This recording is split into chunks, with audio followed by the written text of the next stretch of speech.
നമ്മുടെ ഡോറോത്തി മദാമ്മയുടെ കിണറും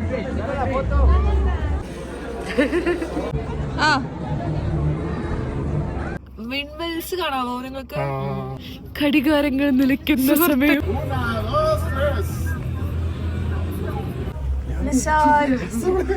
ഹലോ, എന്നാ ഉണ്ട്? എല്ലാവർക്കും സുഖമാണെന്നങ്ങോട്ട് പ്രതീക്ഷിക്കുന്നു കേട്ടോ. അപ്പോൾ അടുത്ത വ്ളോഗറിൻ്റെ സമയം അങ്ങോട്ട് അതിക്രമിച്ചെന്ന് തോന്നിയ കാരണം നമ്മൾ ന്യൂ ഇയർ പ്രമാണിച്ചൊരു 15 ദിവസത്തിൻ്റെ ട്രിപ്പ് മെക്സിക്കോയിൽ കാർ എടുത്തിട്ട് അങ്ങോട്ട് കറങ്ങിയായിരുന്നു. അപ്പോൾ അതിൻ്റെ കുറച്ച് ഡീറ്റെയിൽസും വിഷ്വൽസും ഒക്കെ നമ്മളൊരു വ്ളോഗാക്കിയിട്ട് ഇടുവാണ്. ഇത് പാർട്ട് 1 ആണ്. അപ്പോൾ വെൽക്കം നോട്ട് ഇപ്പോൾ വരുവേ. ഹലോ, നമ്മൾ ന്യൂ ഇയർ പ്രമാണിച്ച് 2 വീക്സിലൊരു ട്രിപ്പിലാണ്. അപ്പോൾ സക്കാത്തക്കാസ് ഫസ്റ്റ് ഡെസ്റ്റിനേഷൻ. അപ്പോൾ കൊക്കോന്ന് പറഞ്ഞൊരു പ്ലേസിൽ റെസ്റ്റോറൻറ്റിലേക്കാണ് ലഞ്ചിനായിട്ട് വെക്കുന്നതാണ്. ആക്ച്വലി ഇവിടെ വന്നിട്ട് 1 hour കഴിഞ്ഞു. പക്ഷേ ലഞ്ച് ഇതുവരെ കിട്ടിയിട്ടില്ല. റെസ്റ്റോറൻറ്റിലേക്ക് യാത്ര തുടങ്ങിയിട്ടുണ്ട്. നമ്മൾ വ്ളോഗിൻ്റെ ലോകത്ത് പിച്ച് വെച്ച് തുടങ്ങിയുള്ളൂ. അത് കാരണം അത്യാവശ്യം നല്ല ചമ്മലുണ്ട് ക്യാമറേനെ ഫേസ് ചെയ്യുമ്പോൾ. അതായിട്ടോ നിങ്ങൾ ഈ കാണുന്നതൊക്കെ നമ്മുടെ റെസ്റ്റോറൻറ്റിലെ കാഴ്ചകളാട്ടോ. നമ്മുടെ ഡോറോത്തി മദാമ്മയുടെ കിണർ പോലൊരു കിണർ ഞാൻ കണ്ടു. ദെൻ ഐ തോട്ട് ലൈക്ക് ഇവിടെ നമുക്ക് സ്റ്റാർട്ട് ചെയ്യാമെന്ന്.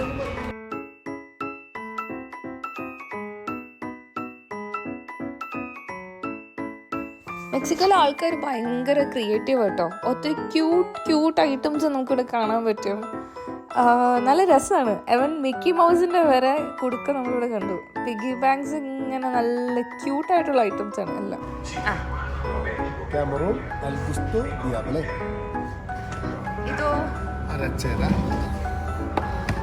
ഇതൊക്കെയാണ് കേട്ടോ നമ്മുടെ ഇന്നത്തെ ഡിഷ്. നമുക്ക് സെർവ് ചെയ്യുന്ന ചേട്ടൻ നമ്മുടെ അടുത്ത ഡിഷ് വന്നേക്കട്ടോ. നമ്മൾ അൺബോക്സ് നമ്മുടെ മീനവിയലാണോ എന്ന് ഇവിടെ അമൃതയ്ക്ക് ഡൗട്ടുണ്ട്. ആക്ച്വലി ഇറ്റ്സ് ഡ്രൈഡ് അല്ല. പിന്നലെ സടപടയെന്നായിരുന്നു കേട്ടോ. നമ്മൾ ഫുഡ് കഴിച്ചു. പെട്ടെന്ന് തന്നെ സക്കാത്തക്കാസിലോട്ട് എത്താനുള്ള പ്ലാനായിരുന്നു. കാരണം ഇത് 1 of the dangerous highway in Mexico എന്ന് അറിയപ്പെടുന്ന ഒരു സ്ഥലത്തൂടെ ആയിരുന്നു നമ്മുടെ യാത്ര. സോ ഈവനിങ് ആവുന്നതിന് മുന്നേ നമുക്ക് സക്കാത്തക്കാസ് പിടിക്കണമായിരുന്നു. അങ്ങനെ ഓൾമോസ്റ്റ് നമ്മൾ സക്കാത്തക്കാസ് എത്തി. വളരെ വിചിത്രമായ റോഡുകളൊക്കെ കേട്ടോ. അങ്ങനെ ഹൈവേയിൽ നമ്മൾ ഹൈ റേഞ്ചിൽ പോലെ നാട്ടിൽ ഇടുക്കിയിലൊക്കെ പോകുമ്പോഴത്തേക്കും ഇങ്ങനെ കയറ്റം ഇറക്കും പോലെ അതുപോലെയാണ് ഇവിടുത്തെ റോഡുകൾ ഫുള്ള്.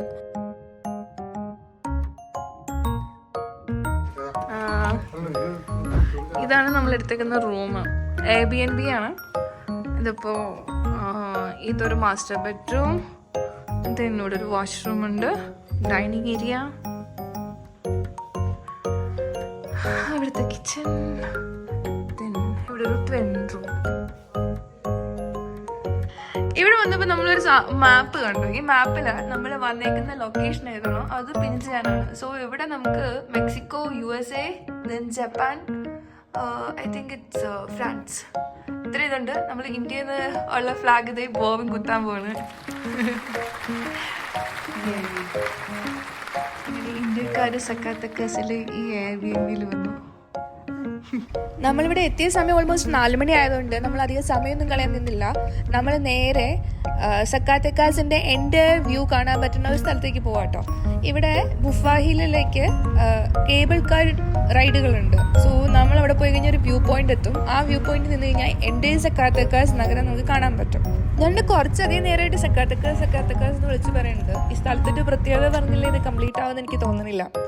നമ്മുടെ സക്കാത്തക്കാസിന്റെ കഥ എന്താന്ന് വെച്ചാൽ 10,000 വർഷങ്ങൾക്ക് മുന്നേ ഇവിടെ കുറെ ഗോത്രവർഗ്ഗക്കാരുണ്ടെങ്കിലും ഈ സ്ഥലം ഫേമസ് ആക്കിയത് നമ്മുടെ സ്പെയിൻകാരാണ്. അവർ 16-ാം നൂറ്റാണ്ടിൽ സ്പെയിൻ്റെ കോളനിയൊക്കെ വിപുലീകരിച്ച് മെക്സിക്കോയിലെത്തി കഴിഞ്ഞപ്പോൾ അവർ ഗോതലഹാരയിൽ നിന്ന് നമ്മുടെ സക്കാത്തക്കാസിലോട്ടൊരു വഴിവെട്ടിയെടുത്തു. അവിടെ വന്നു കഴിഞ്ഞപ്പോഴത്തേക്കാണ് അവർക്ക് മനസ്സിലായത് ഇവിടെ ഒത്തിരി സിൽവറിൻ്റെയും മറ്റ് മിനറൽസിൻ്റെയൊക്കെ ഒത്തിരി ശേഖരണമുള്ള സ്ഥലമാണ് സക്കാത്തക്കാസ് എന്നറിഞ്ഞ് അവരിവിടെ ഒരു മൈനിങ് ഫാക്ടറി സ്ഥാപിച്ചു. ഇന്ന് നമ്മൾ ഈ കാണുന്ന ഈ നഗരത്തിൻ്റെ വളർച്ച തുടങ്ങിയത് ആ മൈനിങ് സിറ്റിയിൽ നിന്നായിരുന്നു. 16-ാം നൂറ്റാണ്ടിലെ മെക്സിക്കോയിലെ തന്നെ ഏറ്റവും വലിയ 2ാമത്തെ സമ്പന്ന നഗരങ്ങളിൽ ഒന്നായിരുന്നു നമ്മുടെ ഈ സക്കാത്തക്കാസ്. ബ്രിട്ടീഷുകാർ വന്ന് ഇന്ത്യയിൽ നിന്ന് കുറേ സാധനങ്ങൾ അടിച്ചെടുത്തുകൊണ്ട് പോയതുപോലെ സക്കാത്തക്കാസിലെ കുറേ സ്വർണവും വെള്ളിയും വിറ്റ് കിട്ടിയിട്ടുള്ള വരുമാനം കൊണ്ട് തന്നെയാണ് സ്പെയിൻ കോളനി അവരുടെ കിരീടം നിലനിർത്തിയെന്നാണ് നമുക്കിപ്പോൾ മനസ്സിലാവുന്നത്. പിന്നെ ഈ സക്കാത്തക്കാസ് എന്ന് പറഞ്ഞ പേര് വന്നത് സക്കാത്തിക്കോ എന്ന് പറഞ്ഞൊരു വാക്കിൽ നിന്നാണ്. അതിൻ്റെ അർത്ഥം പുൽമേടുകളുടെ ആളുകൾ എന്നാണ്. ഇത്രയൊക്കെ ഉള്ള സ്ഥലമാണെന്ന് പറഞ്ഞിട്ട് എന്താ കാര്യം? ഇപ്പോൾ സക്കാത്തക്കാസ് ഇപ്പോൾ അധികം ആളുകൾ ട്രാവൽ ചെയ്യുന്നത് സേഫായിട്ട് അമേരിക്ക നിർദ്ദേശിക്കുന്ന സ്ഥലങ്ങളിലൊന്നല്ല. കുറച്ച് ഹോമിസൈഡ്സും ക്രൈം റേറ്റ്സും ഒക്കെ കൂടുതലാണ് സ്ഥലത്ത്. അതുകൊണ്ട് ഞങ്ങൾ ഇറങ്ങി പുറപ്പെട്ടു എന്ന് പറഞ്ഞിട്ട് എല്ലാവരും സക്കാത്തക്കാസ് കാണാമെന്നുള്ളൊരു ഇത് അവനോട് സേഫ്റ്റിയൊക്കെ നോക്കിയിട്ട് ഇറങ്ങിയാൽ മതി. ഞാനൊരു ഡ്രൈവർ പറഞ്ഞോ. ഞങ്ങൾ ആര് വ്ളോഗ് ചെയ്യും, എങ്ങനെ വ്ളോഗ് ചെയ്യും എന്നുള്ളൊരു തർക്കത്തിലാണ്. അതിൽ നിന്ന് ഉരുത്തിരിയുന്ന ഭാഗങ്ങളായിരിക്കും നിങ്ങൾ ഈ വ്ളോഗിൽ കൂടെ കാണുന്നത്. നമ്മൾ എത്തിയോ എന്നൊരു ചെറിയ ഡൗട്ട്. പക്ഷെ ഗൂഗിൾ പണിമുടക്കിയിരിക്കുന്നു. അതുകൊണ്ട് ഡ്രൈവർ സ്വന്തമായ വഴികളിലൂടെ വണ്ടി ഓടിച്ചുകൊണ്ടിരിക്കും. നമ്മളങ്ങനെ ഡെസ്റ്റിനേഷൻ എത്തി. കൊറോണ ഡിസ്റ്റിലറിയുടെ എക്സ്ട്രോ ഇതൊക്കെ നമുക്ക് കാണാൻ പറ്റും ഇവിടെ. പിന്നെ കേബിൾ കാർ ഇവിടെ നിന്നായിരിക്കും.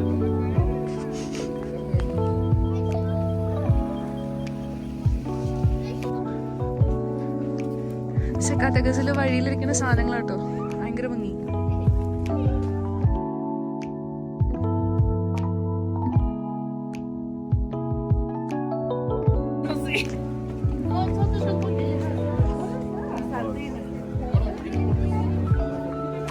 നമ്മൾ ടിക്കറ്റ് എടുക്കാനായിട്ട് വെയിറ്റ് ചെയ്ത് നിൽക്കുകയാണ് കേബിൾ കാർ. അപ്പോൾ നമ്മൾ ഇതിന് ടിക്കറ്റിന് ക്യൂവിൽ നിൽക്കുകയാണ്. ഞങ്ങളിത് എക്സ്പ്ലോർ ചെയ്യാൻ പോവാണ്.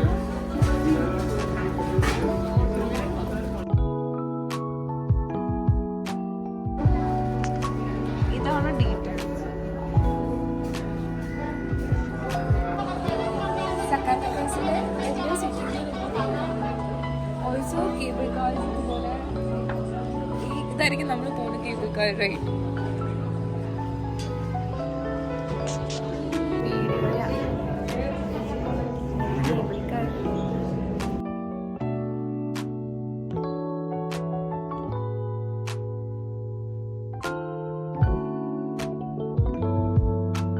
പേടിച്ചിട്ടാണ്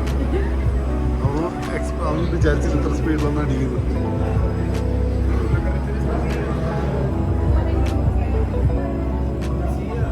നമ്മുടെ കേബിൾ കാർ ഇവിടെ പിടിക്കാൻ സാധനമുണ്ടോ? ആണോ?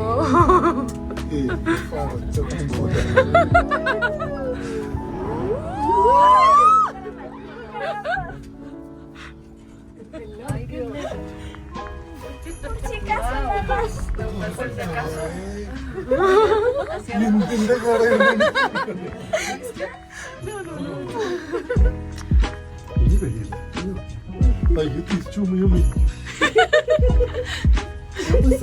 കേബിൾ കാർ കയറിയിട്ട് പേടിച്ചിരിക്കുന്ന യുവാവിനെ കണ്ടോ ഗൈസ്?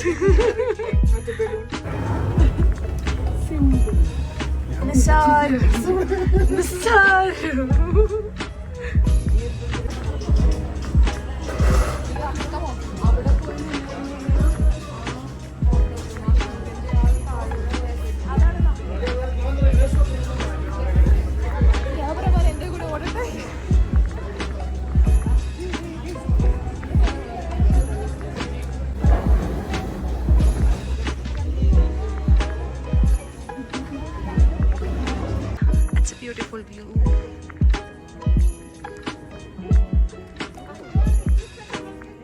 നമ്മളിപ്പോൾ വന്ന സക്കാത്തക്കാസിലെ കേബിൾ റൈഡിന്റെ പേര് ടെലിഫറിക്കോ എന്നാണ് കേട്ടോ.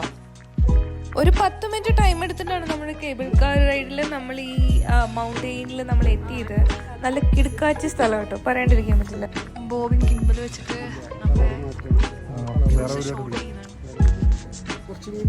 അത്ര സ്റ്റെപ്പൊക്കെ കയറി ടിക്കറ്റ് എടുത്ത് അങ്ങനെ ചെന്നപ്പോഴത്തേക്ക് ഞങ്ങൾക്ക് നല്ല ഡൗട്ട് ഉണ്ടായിരുന്നു, നമ്മൾ പോകുന്ന സ്ഥലം വരുത്താണോ അല്ലയോ എന്ന്, നമ്മളെ പറ്റിക്കാനാണോ എന്ന് അറിയില്ലല്ലോ. പക്ഷേ ഒരിക്കലും ഞങ്ങൾ ഡിസപ്പോയിൻ്റ് ആയിട്ടുണ്ടായിരുന്നില്ല. നല്ല രസമായിരുന്നു സ്ഥലം കാണാൻ. എനിക്കറിയില്ല ക്യാമറ എത്രത്തോളം ഇത് ഒപ്പിയെടുക്കാൻ പറ്റുന്നുണ്ടെന്ന്. നേരത്തെ കണ്ട വിൻമിൽസിൻ്റെ അടുത്താണ് നമ്മളുടെ എയർബിഎൻബി. ഇത് കഴിഞ്ഞിട്ട് നമുക്ക് അവിടുത്തെ താഴത്തെ ഡൗൺ ടൗണിൽ പോകാനായിരുന്നു അടുത്ത പ്ലാൻ. അപ്പോൾ നമ്മൾ മേളിരുന്ന് തിരിച്ച് കേബിൾ കാർ റൈഡിലൊക്കെ കയറിയിട്ട് നമ്മൾ എങ്ങനെയാണ് ഒരു ഡൗൺ ടൗണിനൊക്കെ ഒന്ന് വീക്ഷിച്ചുകൊണ്ടിരിക്കുകയാണ്. കുറേ പ്ലാനുകളുണ്ടായിരുന്നു. പിന്നെ തിരിച്ചു പോയിട്ട് നമ്മൾ ഇറങ്ങുന്ന ടിക്കറ്റ് കൗണ്ടറിന് അവിടെ തന്നെയാണ്. സോ അവിടെ കുറച്ച് ഷോപ്പുകളുണ്ട്, ചില്ലറ ഷോപ്പിംഗ് നമ്മുടെ പ്ലാനിലുണ്ട്. സിൽവറിന്റെ കൊന്തയുണ്ടോ?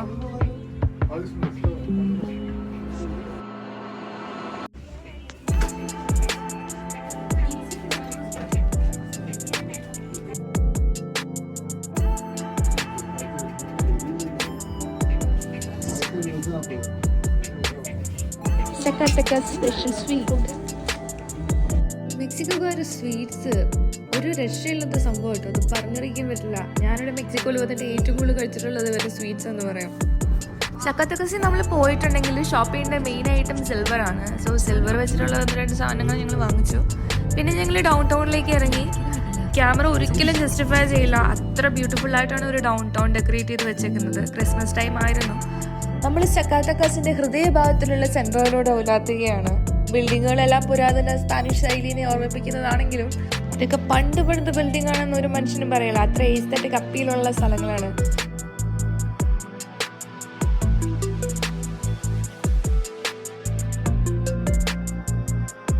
ഈ നിൽക്കുന്ന പച്ച മനുഷ്യനാരാ നിങ്ങൾ ആലോചിക്കുന്നുണ്ടാവും അല്ലേ? പുള്ളി എൽഫിന്റെ ക്യാരക്ടർ പിടിച്ചേക്കുന്ന. എൽഫ് എന്ന് വെച്ചാൽ നമ്മുടെ ക്രിസ്മസിന് കിട്ടുന്ന ഗിഫ്റ്റ് എല്ലാം മോഷ്ടിച്ചുകൊണ്ട് പോകുന്ന ആളെയാണ് എൽഫ് എന്ന് പറയുക. സോ മെക്സിക്കോയുടെ ഡൗൺ ടൗണുകളിൽ പോയി കഴിഞ്ഞാൽ ഇതുപോലെ ഒത്തിരി ഡെസ്റ്റപ്ഡ് ആയിട്ടുള്ള ആൾക്കാരുണ്ട്. അവർക്കൊരു ടിപ്പ് കൊടുത്തു കഴിഞ്ഞാൽ, അല്ലെങ്കിൽ പ്രൊപ്പീന എന്ന് പറയാം നമ്മളിവിടെ, കൊടുത്തു കഴിഞ്ഞാൽ നമുക്ക് ഫോട്ടോസ് എടുക്കാൻ പറ്റും. പിന്നെ ഡൗൺ ടൗണിൽ വന്നപ്പോഴത്തെ സൂപ്പർ ഹീറോസ് ആവാനുള്ള ആഗ്രഹം മൂത്ത് ഞങ്ങളൊരു മിന്നൽ മുരളിയുടെ റീലൊക്കെ ഇട്ടൊക്കെ വച്ചിട്ടുണ്ടായിരുന്നു. നമ്മുടെ ഷോർട്സിലുണ്ട്, കാണാത്തൊരു കണ്ടോളൂ. അപ്പൊ അത്രേ ഉള്ളൂ കഥയൊക്കെ തീർന്നു. ഞങ്ങളുടെ പരിപാടികളെല്ലാം തീർന്നു. Day 1 is about to end. Adios amigos. Bye bye.